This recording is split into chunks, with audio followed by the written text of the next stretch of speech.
Good afternoon, you're watching Headlines today. I'm Sanjana Chauhan. Let's start off with our top focus of the hour. A landmark judgment by the Delhi High Court permitted the CAG audit into private telecom firms, which essentially means that the CAG will be auditing private firms having revenue sharing with the government.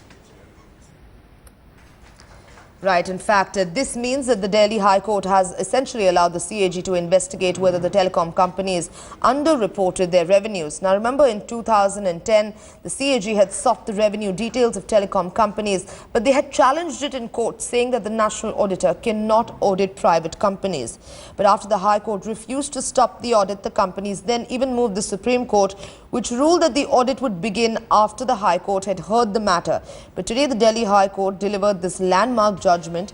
This is after, remember, the CAG had argued that when there is revenue sharing with the government, it can definitely audit these private companies. Now, this verdict, this judgment will definitely have an impact on the similar case involving power distribution companies in the Delhi High Court. But meanwhile, let's just cut across to our correspondent Ashish Mehrishi, who joins us with more on the story. Ashish, the Delhi High Court's a landmark judgment, definitely going to put private companies under the scanner. Remember, who had argued and challenged in court, saying that the CAG cannot audit private companies. Very true, Sanjana. In fact, if you see recently, the CAG, the Lieutenant Governor gave the nod for auditing the private distribution companies as far as power-related companies goes. So the private companies have always been saying that, the contention that they have been giving was that the CAG cannot audit the private companies according to the CAG Act 1971. But then there is a section in the CAG Act where it says that if it relates to public grievances, if it relates in public interest, then the CAG can certainly, and if there is a compromise as far as the revenues goes to the exchequer, then the CAG has got the right to investigate. They can audit the accounts of the private companies as well.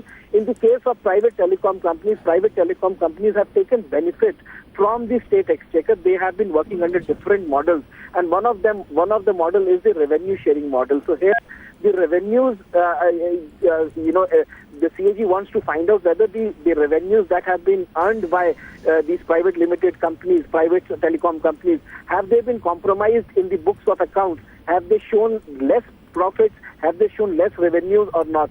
These things have to be checked by the CAG. The matter had gone to the Telecom Dispute Settlement Appellate Tribunal, where the companies had lost because they were represented by TOAI, that is Cellular Operator Association of India, and OSPI, which is the other association of telecom companies. Both these companies had fought in TDSAT where they lost it, and then they had approached the High Court and the Supreme Court as well. The Supreme Court had said very clearly, categorically, that whatever the High Court says, it has to, the companies have to obey further. And now there is a landmark judgment by the High Court where it is very clearly said that these companies can be audited now, and the private companies will have to share their books of accounts with the CAG now. Absolutely, Ashish Mehrishi giving us that update. This is as the CAG will in fact be auditing these private companies after this landmark judgment that was delivered by the Delhi High Court.